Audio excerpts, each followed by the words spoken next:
அமுல்படுத்த வேண்டும். மாவட்டம் தோறும் ஆர்ப்பாட்டம் நடத்தப்பெற்று இன்று இந்த மாபெரும் கண்டன கூட்டத்திற்கு வருகை தந்து இந்த கூட்டத்தை நடத்தி கொண்டிருக்கும் தலைமை பொறுப்பேற்று நடத்தி கொண்டிருக்கின்ற தூத்துக்குடி மாவட்டத்தின் செயல் வீரர் அருமை சகோதரர் என் சுந்தர் அவர்களே, முன்னிலை வகிக்கின்ற மாநில இளைஞர்கள் துணைச் செயலாளர் லட்சுமிகாந்தன் அவர்களே, மாநில பொதுக்குழு உறுப்பினர் மந்திரம் அவர்களே, மாநில பொதுக்குழு உறுப்பினர் சிறப்பாக அனைவரையும் வரவேற்று பேச அழைத்துக் கொண்டிருக்கின்ற அற்புதமான மனிதர் அற்புதராஜ் அவர்களே, ஸ்ரீவை ஒன்றிய துணைச் செயலாளர் CM மாரியம்மாள் அவர்களே, வரவேற்புரை நிலையத்தில் அமர்ந்திருக்கும் அருமை சகோதரர் சாயர்புரம் நகர செயலாளர் ராஜன் அவர்களே, இங்கு நான் என்னெல்லாம் பேச வேண்டுமோ அதையெல்லாம் பேசி முடித்து எனக்கு என்ன பேசுவதென்றே புரியாத சூழ்நிலையிலே என்னை வியக்க வைத்து பேசி அமர்ந்திருக்கும் எங்கள் இயக்கத்தின் கொள்கை பொதுச் செயலாளர் அருமை சகோதரர் கரு நாகராஜன் அவர்களே, சிறப்பான கருத்துக்களை எடுத்துச் சொல்லி ஆட்சி பொறுப்பிலே அலுவலராக இருந்து பல தலைவர்களை சந்தித்து பல தலைவர்களுடன் செயல்பட்ட எங்கள் இயக்கத்தின் பொருளாளர் அருமை ஐயா செல்வராஜ் அவர்களே, கணீர் குரலே அழகாக தன் கருத்துக்களை நான் சொல்ல வேண்டாம், இதை பற்றியெல்லாம் பேச வேண்டாம் என்று சொன்னார் என்று சொல்லி அவருக்கு தேவையான சில கருத்துக்களை எப்படியும் நான் சொல்லியே தீர்வேன் என்ற மேடை சிறப்பாக சிறந்த கருத்துக்களை எடுத்துரைத்து அமர்ந்திருக்கின்ற எங்கள் இயக்கத்தின் கொள்கை பரப்பு செயலாளர் மருது அழகராஜ் அவர்களே,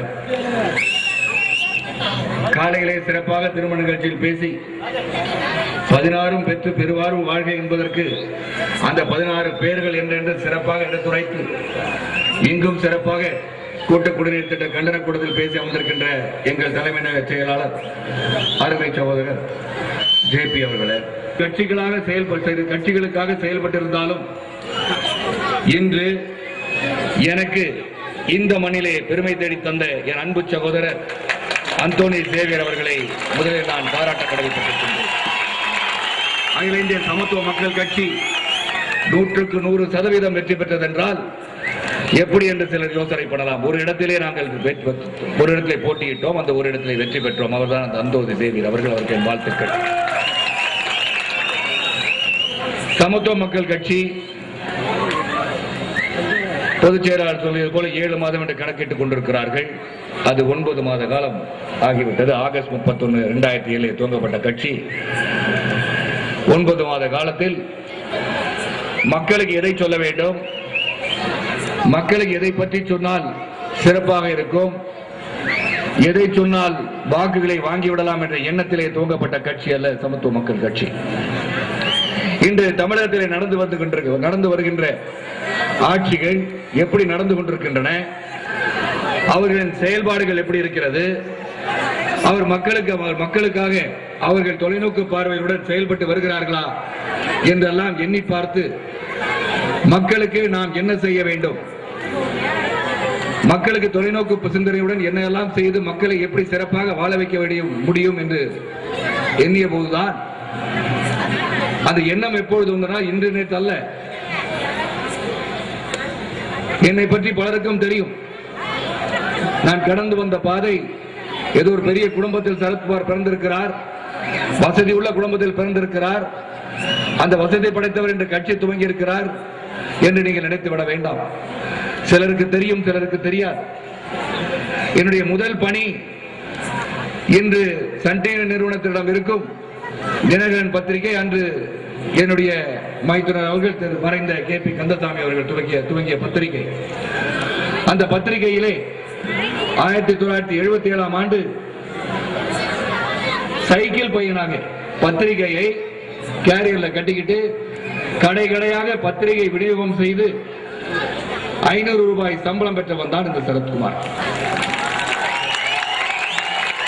ஏதோ வானத்திலிருந்து குதித்த நட்சத்திரம் அல்ல. மக்கள் எப்படி கஷ்டப்படுகிறார்கள், உழைப்பாளர்கள் எப்படி கஷ்டப்படுகிறார்கள், எப்படி துன்பப்படுகிறார்கள் என்பதை எல்லாம் அறிந்தவன் தான். குடும்பம் வசதியான குடும்பம் தான், ஒரு பெரிய குடும்பத்தை சார்ந்தவன் தான், இல்லை என்று சொல்லவில்லை. ஆனால் என் தந்தையார் செய்திகள் வாசிப்பது ராமநாதன் என்ற கணீர் குரலுக்கு சொந்தக்காரரான அவர் உழைப்பின் காரணமாக, அவர் குரலின் காரணமாக வாங்கிய சம்பளம் 2500 ரூபாய். டெல்லியிலே பிறந்த நான் இன்று டெல்லியிலே ஆட்சியை பார்த்திருக்கின்றேன். டெல்லியிலே முதலமைச்சராக இருக்கும் கலைஞர் அவர்கள் அனுப்பி வைத்தது அவருக்கு இன்று நன்றி சொல்லி, ஏனென்றால் அங்கு சென்ற பிறகுதான் தமிழகத்தில் நடக்கின்ற அரசியல், அகில இந்திய ரீதியில் நடக்கின்ற அரசியல் இவையெல்லாம் எப்படி நடக்கின்றன, எவ்வாறு தொலைநோக்கு பார்வையுடன் திட்டங்கள் செயல்படுத்தப்படுகின்றன என்பதெல்லாம் தெரிந்து கொள்வதற்கு எனக்கு மிகப்பெரிய வாய்ப்பு கிடைத்தது. ஆக இதை எதற்கு சொல்கிறேன் என்றால், படிப்படியாக அதன் பிறகு என் வாழ்க்கை பாதையிலே என்னை உயர்த்துவதற்கு உதவியது உழைப்பு ஒன்றுதான். ஆகவேதான் இங்கே தோழர்கள் எல்லாம் சொல்லும் போது இலவசங்கள் கூடாது என்று சொல்வதற்கு காரணம், நம்மால் முடியும், உன்னால் முடியும் என்ற தத்துவத்தை கொண்டதுதான் அகில இந்திய சமத்துவ மக்கள் கட்சி. நிற்க முடியும், அவர்களுக்கு நிச்சயமாக இலவசங்கள் உண்டு. அதுவும் ஒரு காலகட்டத்திற்காக மட்டும், அந்த உழைப்பிற்காக உந்துதலாக இருக்க வேண்டும். வைட்டமின் சொல்லுவோம் இல்லையா, அதுக்காக கொடுக்கப்பட வேண்டும் ஆணித்தரமாக சொல்லுவோம். இது வேற எந்த கட்சியும் சொல்ல மாட்டாங்க.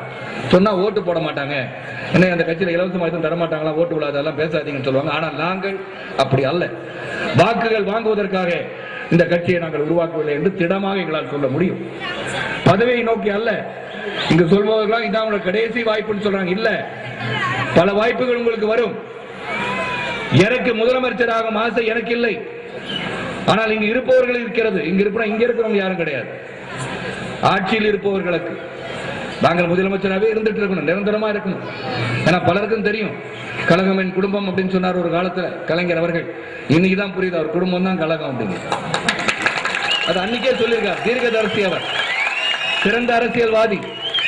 எப்படி பேசினால் மக்களை கவர முடியும், எந்த வார்த்தை ஜாலங்களை பயன்படுத்தினால் மக்களை கவர முடியும் என்று கவர்ந்து இன்று மக்கள் திசை தெரியாத காட்டிலே சென்று கொண்டிருக்கும் சூழ்நிலை, ஒரு அவலநிலை தமிழகத்தில் உருவாகி இருக்கிறது என்பதுதான் உண்மை. ஆக சமத்துவ மக்கள் கட்சி துவங்கிய நேரம் எதற்காக துவங்கினோம், மக்களுக்காக என்ன செய்ய வேண்டும், தொலைநோக்கு பார்வை இருக்க வேண்டும், வருங்காலத்தில் இளைஞர்கள் அதிகமாக உள்ள நாடு இந்தியாவாக இருக்கும் பட்சத்தில் நாம் அந்த இளைஞர்களை எப்படி வழிநடத்தி செல்ல வேண்டும் என்ற தொலைநோக்கு பார்வை சமத்துவ மக்கள் கட்சிக்கு இருந்த காரணத்தினால் நாங்கள் அதை நோக்கி அந்த இளைஞர்களை வழிநடத்தி, தமிழக மக்களை வழிநடத்தி, தமிழகத்தில் இருக்கின்ற வாக்குரிமை பெற்ற ஒவ்வொரு மனிதனையும் முதலமைச்சர் பதவியில் அமர்த்துகின்ற தகுதியை வளர்க்கின்ற கட்சியாகத்தான் அகில இந்திய சமத்துவ மக்கள் கட்சி இருக்க வேண்டும் என்ற கொள்கையை கொண்டவர்கள் தான் சமத்துவ மக்கள் கட்சி. ஆக 9 மாத காலத்தில் நாங்கள் வளர்ந்திருக்கிறோம் என்றால் அது வேறு யாரும் காரணம் இல்லை, நீங்க தான் காரணம். நீங்கள் சமத்துவ மக்கள் கட்சியை வாழ்த்திருக்கிறீர்கள், வெற்றி பெற செய்திருக்கிறீர்கள், எங்கள் கொள்கைகளை நீங்கள் கேட்டு அறிந்திருக்கிறீர்கள். எப்படி செயல்படுவார்கள், எப்படி செயல்திறன் படைத்தவர்கள் இவர்களிடம் யார் இருக்கிறார்கள், எப்படிப்பட்டவர் இருக்கிறார்கள் என்பதெல்லாம் நீங்கள் பார்த்து வைத்திருக்கிறீர்கள். ஆகவே தான் 9 மாத காலத்திலே இந்த கட்சி ஏதோ 3 ஆண்டு காலம் நடந்து கொண்டிருக்கிற கட்சியை போல் காட்சி அளிக்கிறது. அது எங்களுக்கு பெருமையாக இருக்கிறது. ஆக சமத்துவ மக்கள் கட்சி தொலைநோக்கு பார்வையுடன் செயல்படுகிற ஒரு கட்சியாக எங்கள் கொள்கைகள் எல்லாம் மாவட்டம் தோறும் மாநில அளவிலே கொள்கை விளக்க கூட்டங்கள் நடைபெற்றுக் கொண்டிருக்கின்றன. அனைவரும் பேசி முடித்தார்கள். என்னெல்லாம் சொன்னோம், டைட்டானியம் பற்றி சொன்னார்கள், நாங்குநேரி தொழில் பூங்காவை பற்றி சொன்னார்கள், விளம்பர பலகைகளை பற்றி சொன்னார்கள், பல விஷயத்தை சொன்னார்கள். நாங்க என்ன சொன்னாலும் அதை உன்னிப்பா கவனிப்பவர் தான் இந்த முதலமைச்சர் அவர்கள். ஆனா பதில் மட்டும் எங்களுக்கு சரியாவே சொல்ல மாட்டார், சொல்வதும் இல்லை. கேட்ட எந்த கேள்விக்கும் பதில் சொல்ல மாட்டார். ஆக எங்கள் கட்சியின் கொள்கைகள் என்ன முதலில் நான் ஒகேனக்கல் கூட்டு குடிநீர் திட்டத்தை பற்றி உங்களிடம் பேச நான் கடமைப்பட்டிருக்கின்றேன். இனி உலகம் எதை நோக்கி செல்கிறது என்பதை நாம் உணர வேண்டும். அடுத்த உலக போர் தண்ணீருக்காக நடக்கும் என்பதுதான் உண்மை. உலக அளவிலே அடுத்த முறை ஒரு உலக போர் மூண்டால் தண்ணீருக்காக ஒவ்வொரு நாடும் அடித்துக் கொள்கின்ற சூழ்நிலை, போரிடுகின்ற சூழ்நிலை உருவாகும் என்பதுதான் கருத்து கணிப்புகள் சொல்லி வருகின்றன. அந்த அபாய நிலை உலகத்தில் மட்டுமல்ல, இந்தியாவிலே சிறப்பாக நமக்காக போராடி பெற்ற சுதந்திரத்தை இழக்கின்ற சூழ்நிலை, ஒவ்வொரு மாநிலமும் தண்ணீருக்காக அடித்துக் கொள்கின்ற சூழ்நிலை உருவாகும் காலகட்டத்தில் நாம் வாழ்ந்து கொண்டிருக்கின்றோம். அப்படி ஒரு சூழ்நிலை வந்தால் எப்படி நமது அடுத்த சமுதாயம், நமது நாளை இளைய தலைமுறை எப்படி வாழ்வார்கள் என்ற சிந்தனையில் தான், அவர்கள் எப்படிப்பட்ட பாதையில் நாம் எடுத்துச் செல்ல வேண்டும் என்ற சிந்தனையில் உருவாக்கப்பட்ட கட்சி தான் அகில இந்திய சமத்துவ மக்கள் கட்சி. எல்லாம் நினைக்கலாம் எப்படி தண்ணீர் பிரச்சனை வரும், தண்ணீர் எல்லாம் போயிடும். உங்களுக்கு தெரியும்